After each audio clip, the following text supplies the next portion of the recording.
Rovers, and welcome back to the channel. Today, as we continue to count down the final days till launch, we already have some exciting news to share about the upcoming characters that may become playable resonators in the near future. Within the last 48 hours, we have already received the first possible batch of drip marketing for the next update, 1.15 stars, before the game has even launched. This is great for multiple reasons, as it sets a precedent for them to show future limited-time characters very early on, which allows us to prepare accordingly, saving our pulls for those we want the most. On top of the recently announced resonators, we will also be discussing who may be available in other future updates, so be sure to stick around till the end to see them all. Now, let's begin with our first resonator. The first character on our list is the enigmatic magistrate Jinhsi. As the primary authority in Jinzhou City, she wields great power and is responsible for upholding the law. Throughout the first act of the story, we will encounter and engage with her in various quests and cutscenes. She has already showcased some of her abilities, particularly when facing off against the one known as Scar. In some promotional materials, she is seen with what looks like some kind of bladed weapon, either being a broad blade or sword. We will have to get a better look at it first to confirm the exact type.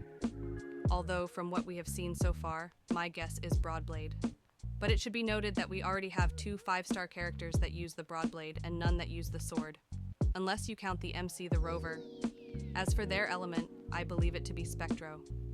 As during their fight with Scar, various light effects could be seen with their spectral dragons, and I doubt they would make her Arrow and steal Jian's Thunder. We will have to wait and see the exact details in the future, so be sure to subscribe to stay up to date on this information, as I will be dropping new and updated videos once more information is released.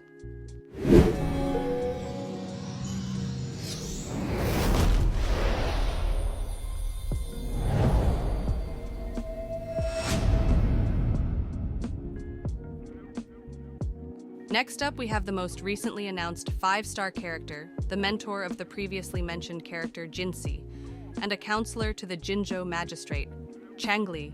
She excels at leveraging human nature to corner her enemies into traps. Being the mentor to Jinhsi, she is both persuasive and patient. She entertains an unwavering aspiration, holding her ground in the endless game against time and chaos. Not much is known about her so far, but from what we have seen, she looks like a fusion-type character. But I also believe that she could be Havoc, as we do not have any Havoc 5 stars as of now. When it comes to their weapon, I am leaning towards Gauntlet, mainly because of their red arm, which is prominently showcased in their artwork, but we will have to wait and see for sure. What weapon and element do you think they will use? Comment down below. I'm curious to see what you all can come up with from what we know so far. Now that we have talked about all of the confirmed characters, let's get into the fun part, the speculation. Let's start by talking about 2 of the main antagonists for the first act of the story, and 2 people I think you all know very well, Scar and Phrolova. I won't go much into the fine details of their character, as to not spoil those who haven't experienced the story so far, but seeing these 2 as playable characters in the future would be amazing. We already know from other similar titles that having certain antagonists as playable characters is very much a possibility. The question is, will that be the case for these 2? If you ask me, I'm almost certain that one of them will be a playable character in the future. These 2, especially so for Scar, are already huge fan favorites. They also offer the chance for fun and exciting playstyles and character kits with their unique abilities. But there is always the chance that one of them falls victim to a tragic fate, being stuck as a weekly game boss from story events. But for now, we will have to wait and see just what becomes of their fate as the story continues. Next on the list is a character who is slightly less well-known, and that would be Camellya. She was featured in an old trailer that I am showing now, but since then, she has received a possible model rework. Or, there is the chance that this second model is a form they take on, perhaps for their ultimate. Much like how Calcaro enters a slightly altered form when activating his Resonance Liberation ability. When it comes to weapon, they clearly seem to be a fan of swords, and could be our first 5-star sword user outside of the MC. That is, if the previously mentioned character Jinhsi turns out to be a broadblade user and not a sword user herself. When it comes to Camellya's element, I am leaning towards Havoc, which would also make them our first Havoc 5-star, an element that really needs some more love, as so far we only have Taoki and Danjin. When it comes to Camellya, which model do you prefer? Or are you like me and hope that both can be used with an application of her kit? Leave a comment below letting the community know your thoughts. Finally, let's talk about another character that isn't as well known. This Resonator too is a mentor to another limited 5-star character, much like the previously mentioned Changli. And his name is Geshulin. He is the mentor of Jian and the former general before him. He was featured prominently in a cutscene that I will be playing now. From what we see, it looks like he would be a broadblade user, much like his student Jian. As for his element, it looks like either Havoc or Fusion, as he seems to use a purple flame in battle.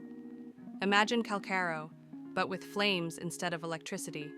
But on the other hand, that is also a reason why he might not become a playable character in the future at all, as if he does end up playing like Calcaro, that will also likely come with the much unwanted power creep of the character. As I'm sure a lot of people will be pulling him on launch. This could mean that instead Geshulin could come back as a boss for a future update, or he could just be the dragon that we see featured in his cutscene. Something I noticed while watching is that Geshulin, much like Mortefi, both seem to have mutated draconic arms. On Mortefi's wiki, he is classified as a mutant-type Resonator. So that could just be the Resonator type that Geshulin is, or there could be some deeper connection. Let me know what you think in the comments section of the video. With that, we have the end of our list. Which possible future Resonator do you want in the game the most? Don't forget to like this video and subscribe to the channel for more exciting updates in the coming days, as we continue to count down the final days till launch. I greatly appreciate your support. Stay tuned for the next video, where we'll bring you even more news and thrilling content from the world of Wuthering Waves. Until then, take care and see you soon.